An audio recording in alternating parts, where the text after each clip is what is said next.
Well, good morning, everyone, and welcome to episode 53 of Hangout with Coach Kerry. Today, we're going to talk about the three strategies, the three things that are really essential to ensure that you create success and know how to grow your business. So if you are an entrepreneur, solo entrepreneur, business owner, you may just be even doing your business part-time, then this episode and these shows are just for you. Make sure that you come back regularly, watch many of the different episodes. Please do comment on them because I do monitor them, and I'd love to hear what your response is to the information that I'm sharing with you. I'm an 18-year veteran of the coaching industry.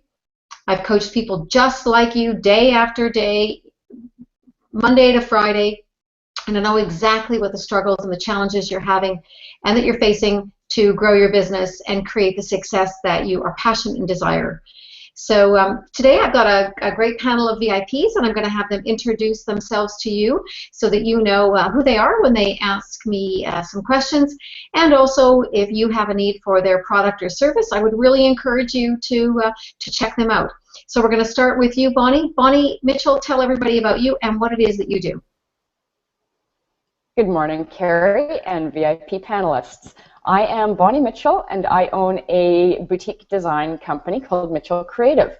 And I specialize in company brand awareness. So I ensure consistency across all marketing material to create a quickly recognizable brand that supports the brand's message and the brand's image. So because your brand appeal is a big deal, taking this approach helps increase sales and revenue in companies by creating effective marketing material that speak to your target audience. And great. Bonnie, how can they find you? Yep, sorry. No worries. I can be found at bonniemitchell.ca, and I can also be found on Facebook at Mitchell Creative. Great, excellent, thank you. Good. Kathy Scott, tell us about you.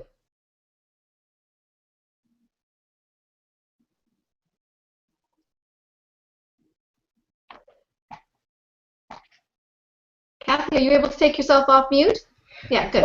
Sorry about that, Kerry. I didn't hear you say my name. Good morning, everybody. I'm Kathy Scott from Niche Women's Tours, Niche Travel, and I specialize in extraordinary small group women's tours all over the world. And we take an adventurous group of ladies and go and explore wonderful and unique destinations. And we are off to South Africa this year. We've got a tour going to Ireland, which Kerry is actually hosting, and a number of other really exciting things. So that's what I do, and you can find us at nichewomenstours.ca. Great, excellent. Thanks, Kathy. And Dr. Diana Galbraith, tell us about you. Hi, Kerry. Good morning. I'm Dr. Diana Galbraith, and I have a company called First Get Healthy. And what I do, well, first of all, I guess I should say I'm a retired physician, a family physician. And what I do is I work with women who have put so much time and energy into their business that they've often done it at the expense of their own health, gained a few pounds here, a few aches and pains, not sleeping properly, just those kind of things that kind of build up on us as we invest so much time in our lives, but not into our health. And so what I do is I really help them get back on track and find a way to get their health back to where it used to be and where they want it to be. And I do that mainly through my 101-day program, which is a step-by-step program of emails and videos and instruction, and just really helping them find out the roots of why they're having trouble losing weight or getting their health back. And you can find me at www.firstgethealthy.com or at Facebook at Dr. Diana Galbraith. Excellent. Great. Good. And Grace Gary, tell us about you. Good morning, Kerry and panelists. So I'm Grace Gary. I'm a registered counsellor. My business is Graceful Solutions. And among other things, I help women break the patterns of comfort eating and take control and lose weight. And I have a 4-week offering coming up starting this Thursday called Change Your Mind, Change Your Weight. It's online, and you can find me at gracefulsolutions.ca. Great, excellent. Well, thank you so much to all of my VIP panelists.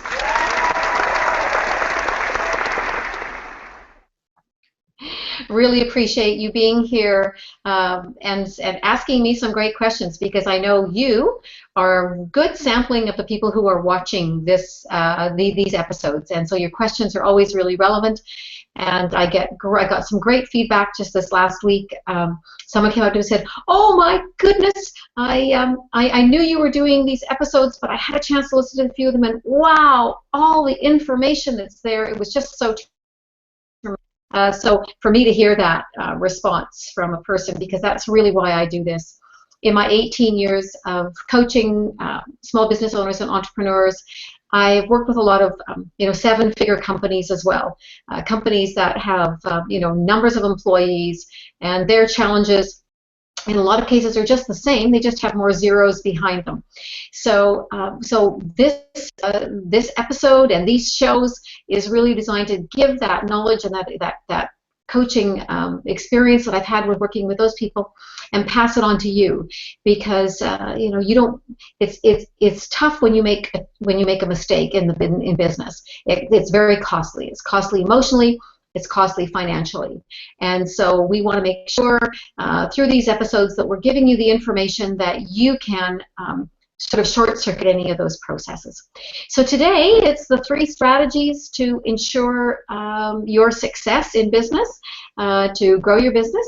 And so what I'm going to do is I'm going to kind of count down today. What I'm going to do is I'm going to start with what I consider to be the least important of the top 3. So still very important, but the least important of the top 3. Then I'm going to go to number 2, and then I'm going to go with number 1.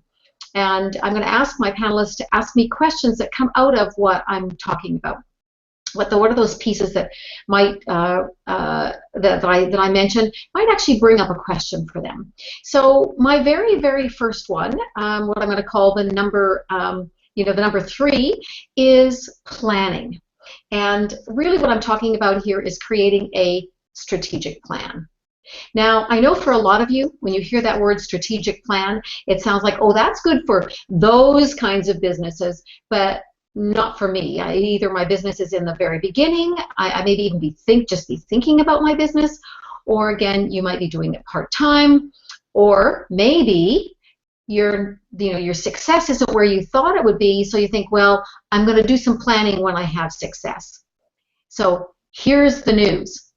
Here's the news. Here's what's really important for you to know. That in order to have success, you actually have to plan. Because if you don't, anywhere will do.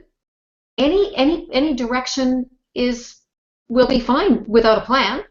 And what I mean by fine is, how do you know if it is? You're going to do it, but you don't know what the results are. It's going to be very challenging to have predictable success and create predictable income without a plan. Well, the plan doesn't have to be really complicated. You don't have to spend lots of money to have people do it. In fact, you can do it yourself. But you start off, you have to really be clear on where it is you want to go. You have to be really clear on what are going to be your benchmarks along the way. What are those goals? You have to know where you are right now in relationship to those goals. And then you have to define the tactics and strategies in order to actually get there. Because without that, here's what I know happens. You sit down at your desk and you say, okay, what do I need to work on today? And you will deal with the urgent, maybe important, maybe not important, but definitely urgent. And your day will always be dealing with that tyranny of the urgent. There'll never be a strategic or any kind of thought process that's, how does this activity, what I'm spending my time in today, going to be relating to my long-term goals? So if you haven't laid out what your strategy is going to be, where you want to go, what are the benchmarks, what are those goals that you want to achieve, and what are the strategies and tactics you're going to take, then here's what I know happens, is you end up spending time on things that actually don't support the direction you want to go. They take you off this direction, and then they take you off this direction. And in fact, that is what happens. You're kind of like a sailboat without a rudder. So if you've got gusting winds, one day the wind is going to blow you one direction, and another day the wind is going to blow you another direction. So you're not building incrementally towards what you want to achieve. You're going to the east, you're going to the west, oh, you may even get flipped around and you're going to the south again and you're going forward then to the north. I mean, it really is a challenge to build any kind of predictable business that actually builds on some successes if you're working without a plan. The other key piece is, how do you know if you're actually moving forward? Having a sale today because of an effort you made today doesn't a long-term successful business make. So by having a plan, you know then that if you achieve this, then that's actually a benchmark in the overall plan, because you know that is a marker. That's a way that will determine the success. Without a plan, you won't know what activities you need to do to actually get results, because you won't have, as part of that, any way to check to make sure any of your strategies are actually getting the results that they want. So it's going to be really haphazard and really random. So again, planning is really, really important. You have to have a strategic plan. And as some of you know, I do have a program. It's a 10-week program called the Strategy Map, which actually walks you through how to build that program. But Bonnie, why don't you ask me a question now, because I'm sure there's some questions that have come out of this topic of planning and strategic planning. So what's your first question for me? Hi, Kerry. So I find myself often in the situation where I'm struggling with getting client work done, and then I do some of my own bookkeeping as well, and then there's other things that I'm doing in the job.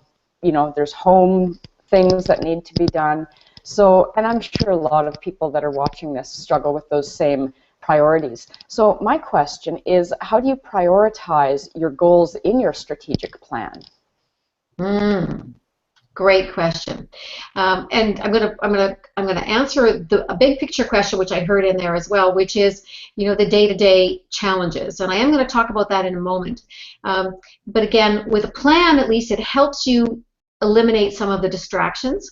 It helps you identify, okay, during my week, if I have X number of hours that I have to week, how many hours am I going to devote to that, to doing the work of my business? That's called the technician. What's the technician of your business? How many hours am I going to spend in the management of my business? That would be the tracking of results that you have. That is the marketing of your business. That is kind of the business development end of things in a bit, but really it's more the management end of that. And then the leadership hat is actually the big picture piece. It's the piece when you can step back and take a look at your business and say, overall, am I going in the direction that I want to go? Are all my activities moving me where I want to go? So that's the advantage of being able to have a plan, is that it gives you an opportunity to be able to look at which of those three roles, because you commented on the fact that you're doing some of your bookkeeping. Well, that's a management piece in your business. So it's separating out those pieces. So in terms of your goals, how do you prioritize them? Well, really what I'm going to say is that it's very challenging to have a couple of goals. Well, first of all, it'll be challenging if in any way those goals conflict with each other. So that's your first question, is to ask, do these goals conflict with each other? So for an example, you could have a goal of that piece that I personally don't believe, which is called work-life balance, because that's contending that you're going to have an equal amount for work and an equal amount for life, and of course it's not, but your imbalance should be by design versus by default. But it's really looking at those goals, and I'm going to suggest by having shorter term goals versus longer term, that falls more in the category of your vision, is that you can really only have a maximum of three short-term goals, because what happens is if too many, it's going to water down your efforts. It's going to distract you from one or the other, and you're not going to have that intensity of focus that's going to happen when you have shorter term goals. So I'm going to suggest that what you do, Bonnie, in that situation is really say to yourself, if you've got all of these goals, okay, what are my top priorities? Is it one, maximum three, and then focus on those. And by doing that, you will accomplish those faster. And again, I want you to break them down so they have shorter end time. So if it's a larger goal, break it down so you've got some smaller goals within it so you can achieve those in a short period of time. You can have that intensity of focus. You're going to be less distracted, Emotionally, you're going to be much more engaged in it because you know there's a greater likelihood of it happening, and there's a much greater chance of predicting what you have to do and the success of it if it's a shorter term one as well. So that's one of the key ways is actually look at what are those things that you know, the top 3 that in fact will impact my my long-term vision. What are those ones that actually are moving me incrementally forward to that? And any goal that doesn't move you forward to that incrementally, actually, I'm going to encourage you to relook and ask yourself, is that maybe a goal that I think I should, or that I'm encouraged to within where I want to take my business? So, Bonnie, I hope that answered your question and maybe even more. So now what I'm going to do is I'm going to go on to, good, okay, great, excellent. Now what I'm going to go on to is the number 2 strategy. And the number 2 strategy is one that I've talked about a lot on a number of episodes. And if you want to do a deeper dive into this particular topic, I encourage you to go back to those episodes. And what is it? It is, drum roll,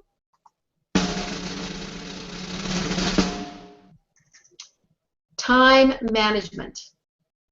So what is time management? Time management is really priority management.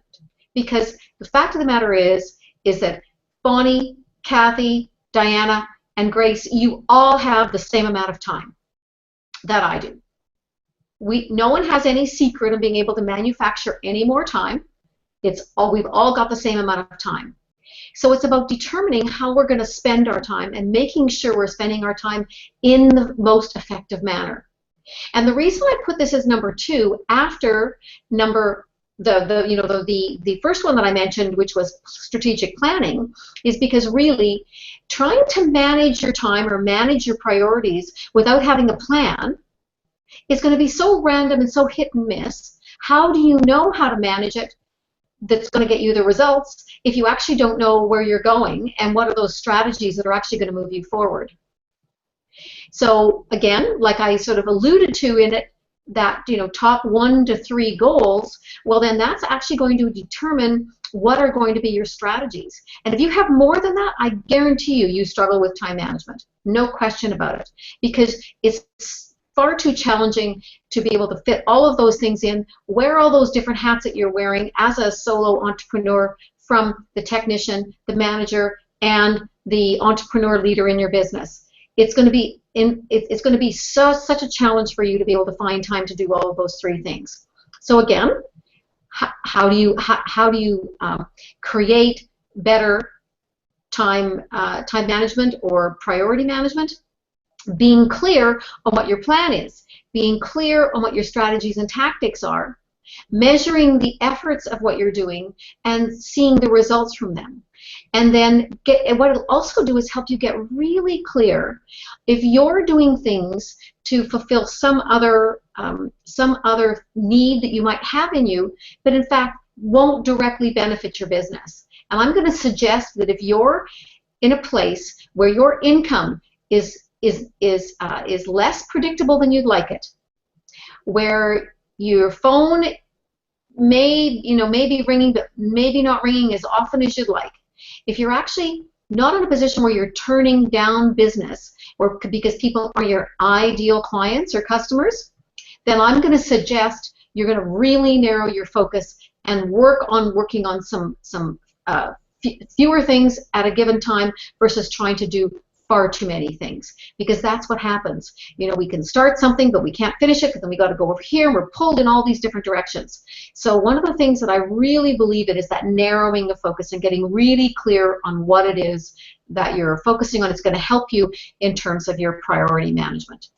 So Kathy, what's a question that you might have for me out of this topic of time management or productivity management?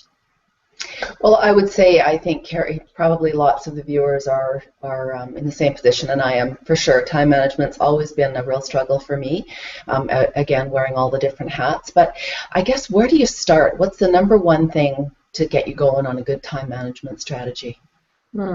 Great. Well, I'm gonna pull in a little bit of the law of attraction here and say the first thing is that word struggle no longer in your vocabulary. Let's get that out of it.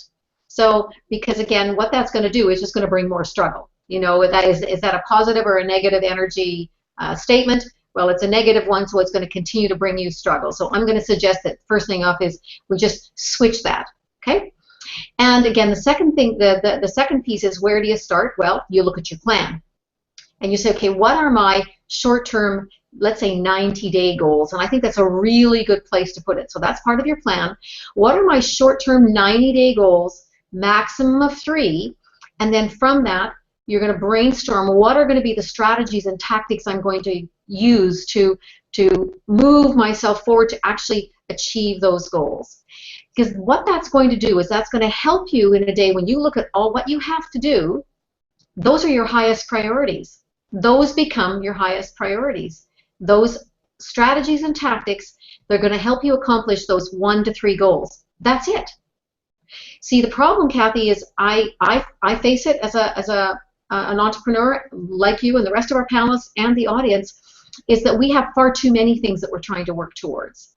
Because we think we should, because we've overcommitted, because in order to accelerate things, we think we have to have all of those things happening. What I'm going to say is, when you actually narrow that focus into that 1 to 3 things over that period of time, it's going to help you with your time management, because what you're going to be clear is, okay, this and this only is what I'm working on.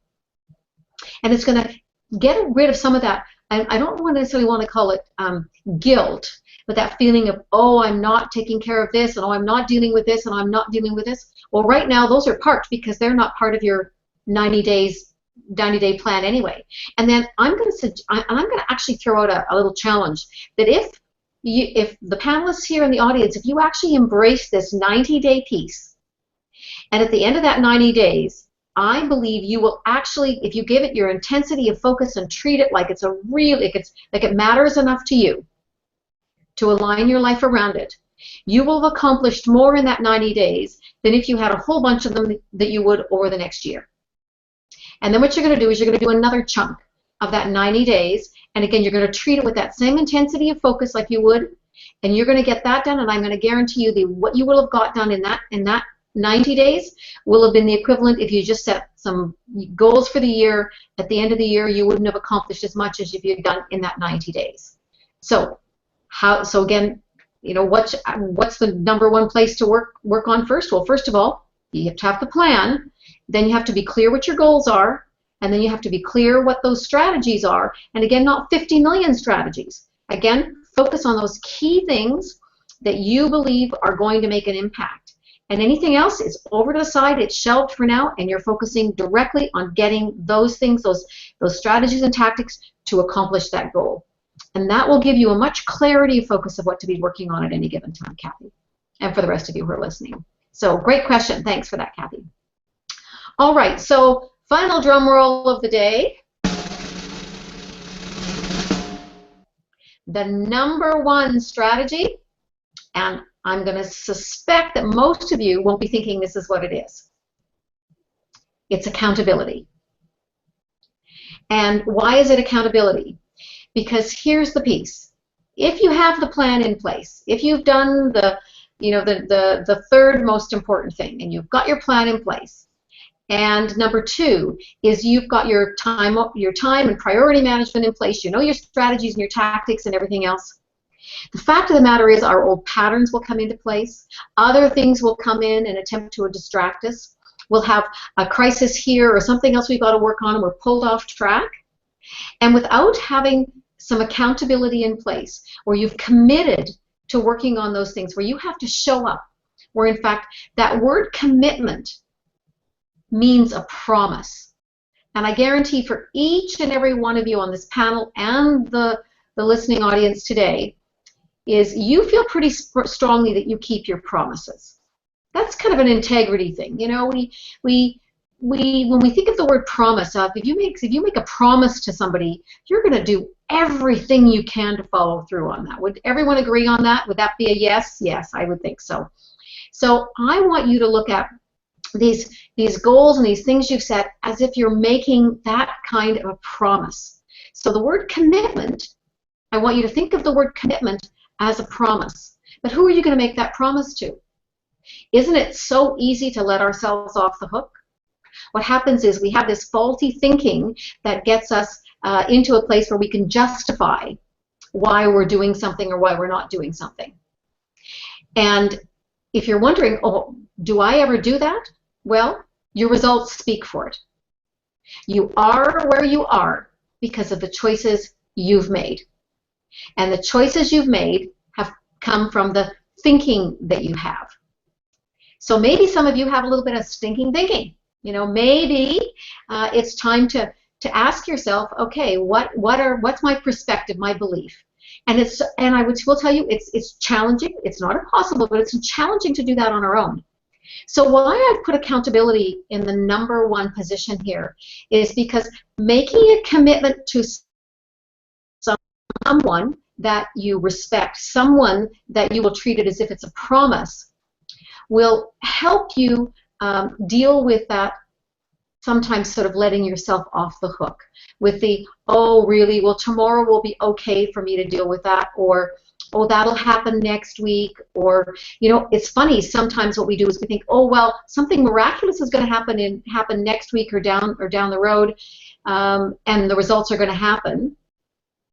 Well, why is that? Because if they're not happening now, why are they going to happen down the road? In order for things to change, your results to change, you have to change.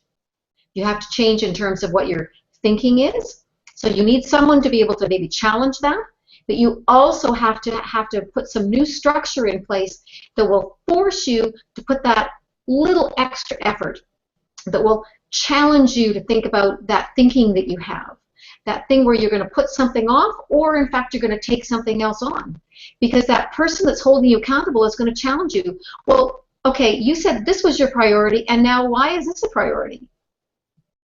And you're going to start hearing yourself justifying that. And then that's where that perspective comes in that keeps sabotaging over and over and over and over again. So again, if you want to get the results that you want, if you want to achieve those goals, having somebody to hold you accountable is an absolutely critical piece, and hence why in today's episode I've made this the #1 strategy in terms of being able to move your business forward, is to have some accountability. Now, where do you find accountability? Well, it can be a number of different places. It can be a business partner, as long as that business partner isn't someone who is afraid to say to you, okay, you said that you were going to do this, and you didn't do it, and no more excuses. You know, too often what will happen is we'll set ourselves up with maybe someone that we're going to be accountable to, but there are people who will kind of let us off the hook. So I'm going to suggest that friends and family, maybe not a really good place for accountability partner or accountability buddy, because chances are they're going to let you off the hook.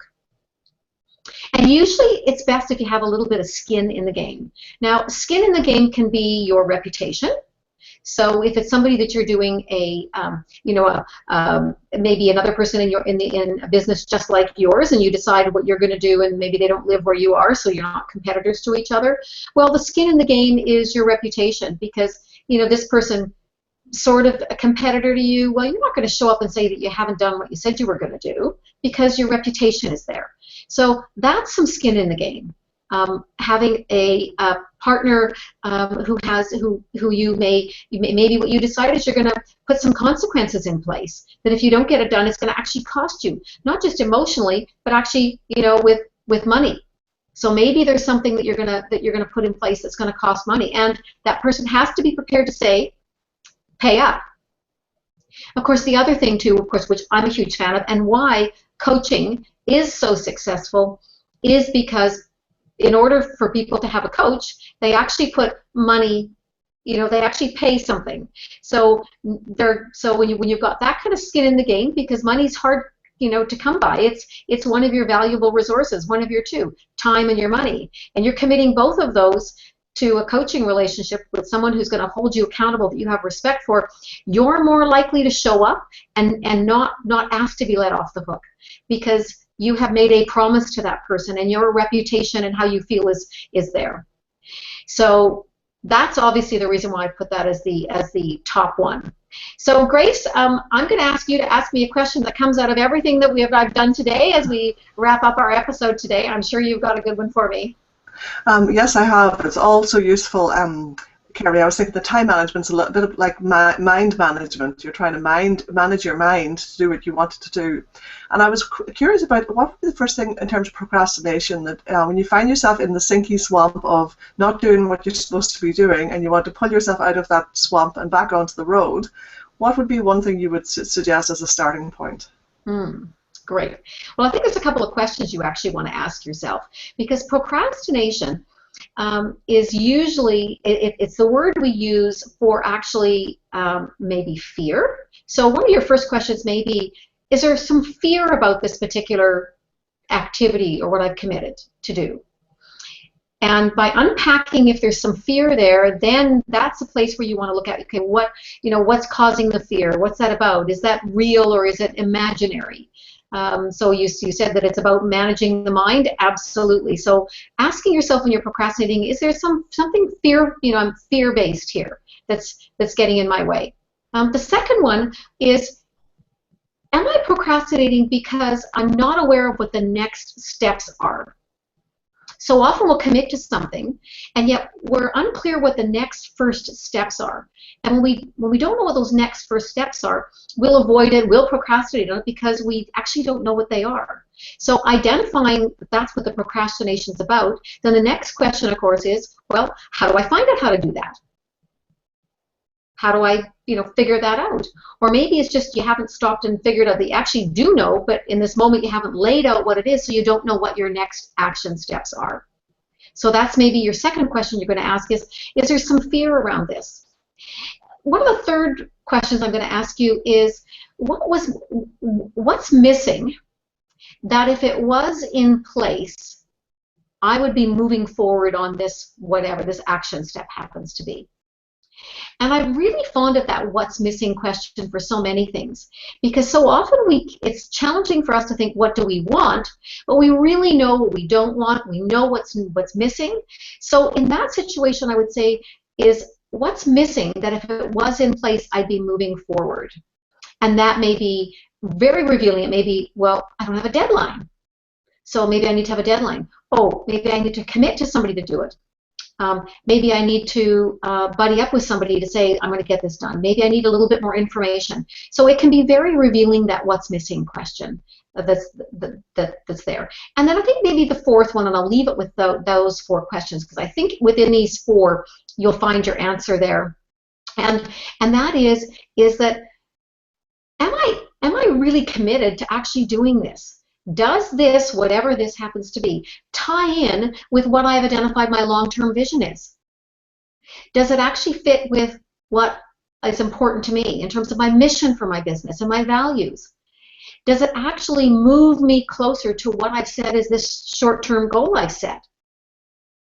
And if the answer is no, then you really, well, I guess maybe that leads to a fifth question out of that one, which is then what the heck are you doing it anyway? Because if the answer is that it does fit in with all of those things, then it's one of those earlier questions.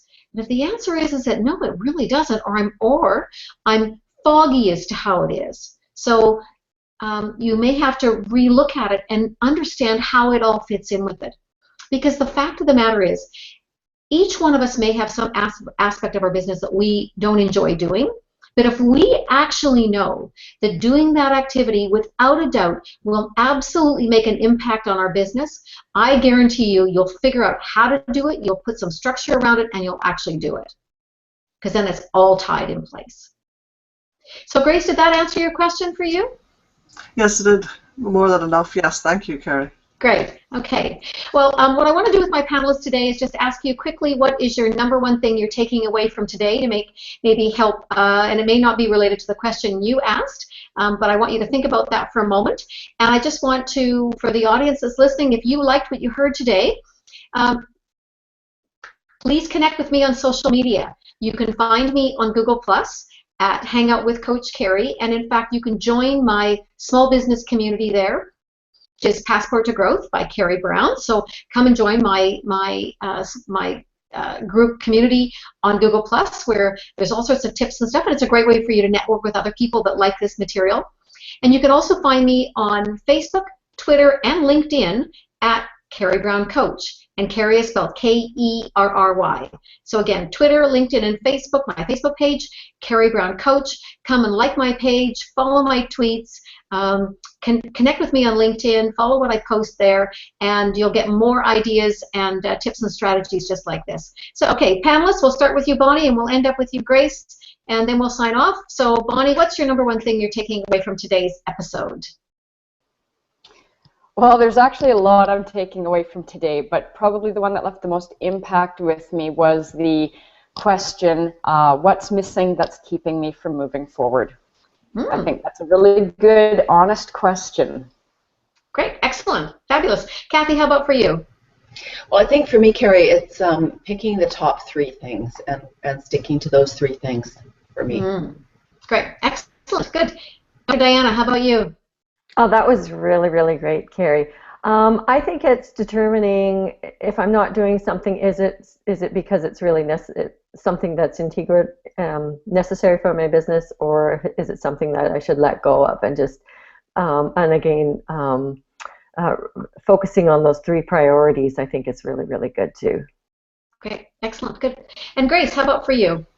I liked all of it, Kerry, but I liked your question, your answer to my question about procrastination. I think all of that was very relevant. The commitment, what are you afraid of, what's your next step, and what would need to be in place in order to move forward. Thank you. Great. Excellent. Good. All right, everybody. Well, thank you. Come and hang out with me 9 a.m. Pacific time, Mondays, and I look forward to have an awesome week and have an inspired week, and I will talk to you all next week. Thanks, everybody. Bye-bye.